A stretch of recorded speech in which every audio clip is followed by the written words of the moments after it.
Hi all my dear students. Today we are going to see the practical number 3 of IV Engineering by Ms. Shubhangi Sarunke. So let's start. The practical number 3 is conducting an allocation index test on aggregate. What is the allocation index and what is the significance of a practical? Let me see what is the significance of our practical. The particle shape of an aggregate is determined by in percentage of flaky and allocation particles contained in it. The shape of an aggregate is determined by this or these two experiment, that is in flakiness and allocation particles. In the gravel, if your aggregate is gravel, then you get to know the shape and size of aggregate by conducting an angularity number test on it. For a base course and the construction of bitumen and cement concrete type, the presence of flakiness and elongation particles are considerably undesirable as it will enhance or it will cause the weakness with the possibility of breaking down under a heavy load. If your particle is flaky and elongated, then because of the heavy load of the vehicle, your particles may break down, and because of the breakdown, the weakness will come to that layer of the aggregate. The round aggregate are preferable in cement concrete road construction as the workability of the concrete removed. By using the round aggregate, the workability of the road will increase because of this round shape. The angular shape of particles are desirable for a granular base course due to increased stability reserved from the better interlocking. Because if an angular shape aggregate is present, then it will help in interlocking with each other. Because of interlocking with each other, the stability of that layer will be increased. It should not deform or change its shape. Thus, evaluation of a shape of an particles, particularly with refer within flakiness and elongation of angularity, is necessary. Therefore, we get to know. Therefore, it is very necessary before using any type of aggregate. We should do the shape test on aggregate so that we decide whether this aggregate should be used for a construction or not. Now, the relevant program outcome. First relevant program outcome, that is PO1, is a basic knowledge. What does mean by basic knowledge? Relevant knowledge, what you want. That is in basic knowledge. The basic knowledge of an science, of an maths, or an engineering. To solve any engineering problem, they are known as a basic knowledge. Then there is a discipline knowledge. What is discipline knowledge? Discipline knowledge means particularly that is specifically of an civil engineering knowledge. The civil engineering knowledge is required to solve the engineering problem, that is in discipline knowledge. Then PO3, that is experimental and practicals. And ability, we should have that ability to plan and perform a various type of experiment and the practicals. And by performing this practicals, we should solve the various engineers problem. Then engineering tools. What is PO4 is an engineer tool, that is applying relevant engineering techniques and tools with an understanding of its limit. If we're using any engineer's tool, we should know their limits and then only we can use it. Then the individual and the teamwork. Obviously, this whole experiment we need is someone to help us.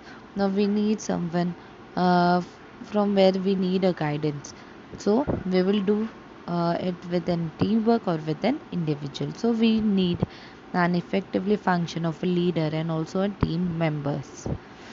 And also, you should maintain a discipline while doing your experiment. Then, which are the relevant course outcome? That is performing a different test on a road material. What is the practical outcome? To conduct the elongation index test on aggregate. The competitive and the practical skill. After performing this experiment, what skill come in you? That is, this practical is expected to develop the following skill for a industrial, that is identifying competitive recommending the aggregate for a given type of road. After doing this experiment, you can recommend whether this aggregate you can use it for any type of road or not. For example, You can use it for a bitumen road or not, for an concrete road or not. After performing this experiment, you get to know whether you are going to use this aggregate or not. For this, IRC is going to help us. How? Let me see it. IRC recommendation.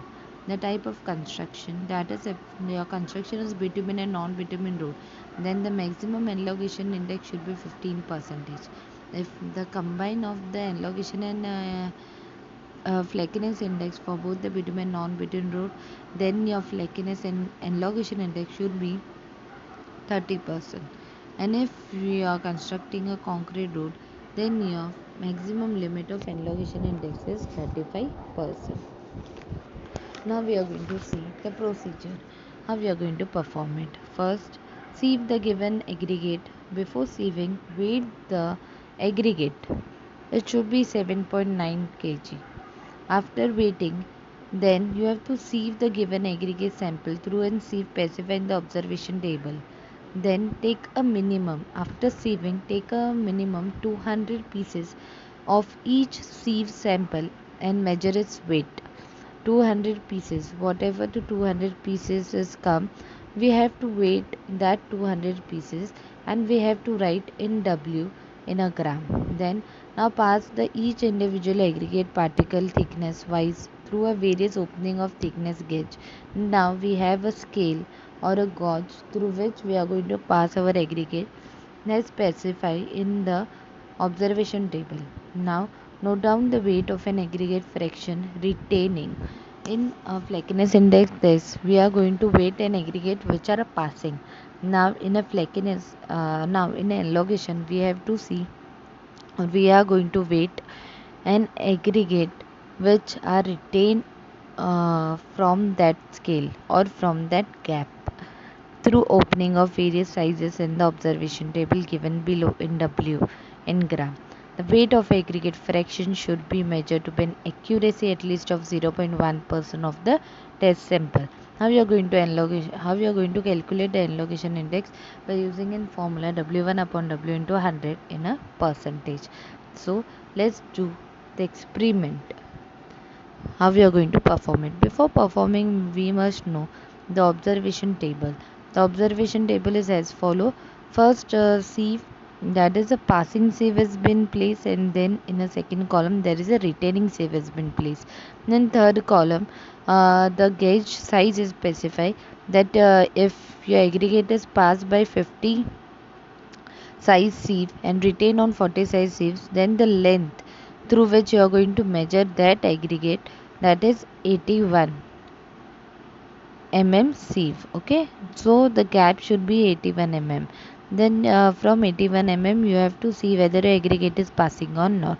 Okay, like that, if your aggregators pass by 40 mm sieve and retain on 25 mm sieve, then the gauge which or a distance is between, you're going to measure your aggregate is 58.5.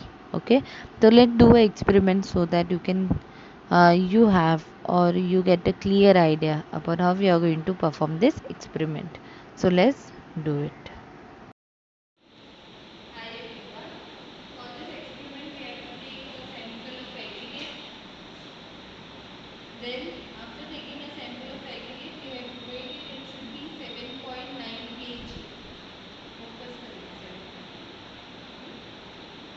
After taking the aggregate weight, we have to remove it and we have to sieve it.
25, and you can see the aggregate. We have taken 10 mm sieve. From a 10 mm sieve, we have removed 200 pieces. We have selected 200 pieces. Now we have to weight this 200 pieces. Okay. Weight this 200 pieces.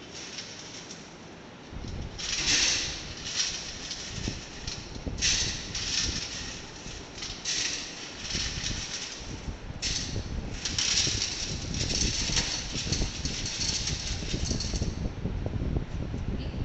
The weight is 1.18. Okay, 1.18, we have to convert it into a gram because this weight is in kg, so we have to convert in a gram. Okay. Now we have taken the aggregate which is retained on 10 and passed by 12.5. The weight which we have taken, that is 1.18 gram. Sorry, 1.18 kg, but we need in a gram, so we have to convert in a gram. Multiply by 1000, we will get the reading 1180 gram. Okay. We have weighed this 200 pieces. Now what? Now this is the elongation gauge. From this, we are going to calculate the elongation index. How we are going to calculate it? See, we have taken a sample which is been passed by 12.5 sieve and retained on 10. So we have to calculate with the help of this gap. How we are going to calculate? Take a sample and then just pass from this. If it is not passing, it is retaining, keep aside. Take a second sample. See, it is passing. So we have to keep it this side. Same, we have to do it for this. It is passing, we have to keep this side. Same we have to do for this is passing. Okay, same this, we have to take it. It is not passing, we have to keep aside. See, we have to take the length. We have to calculate from its length. Okay. So this is the length. So from a length we have to keep like this, and we have to see whether it is passing or not. If it is not passing, keep aside. Then we have to see.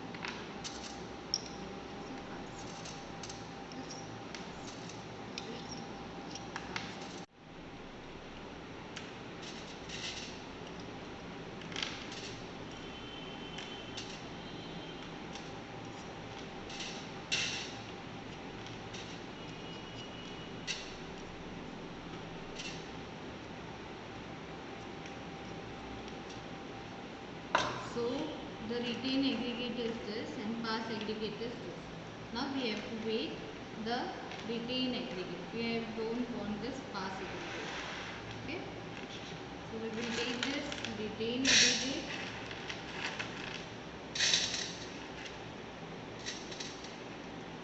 and then we have to weight this retained aggregate. This is a retained aggregate. So we have to weight it. You can see the weight is 0.21. Okay. Yes, our rating was 0.1 kg, so that is 210. We have to complete two table by the reading, and then we have to add both the reading, that is W, we have to add the W, and then W1. Then what is the formula of elongation index? The elongation index is W1 upon W into 100. Therefore 990 divided by 7800 multiplied by 100. So our elongation index or this is 12.69%. So 12.69% means this type of bitumen we can use for non-bitumen road or bitumen road. That is less than 15%. If elongation index is less than 15%, then we can use this type of aggregate for bitumen or non-bitumen road. Thank you. As you have seen in the experiment how we have performed the elongation index test and what is our value, that is that value is below 15%, therefore this type of aggregate we can use it for a bitumen and non-bitumen road. So this is all about your elongation index test. Thank you.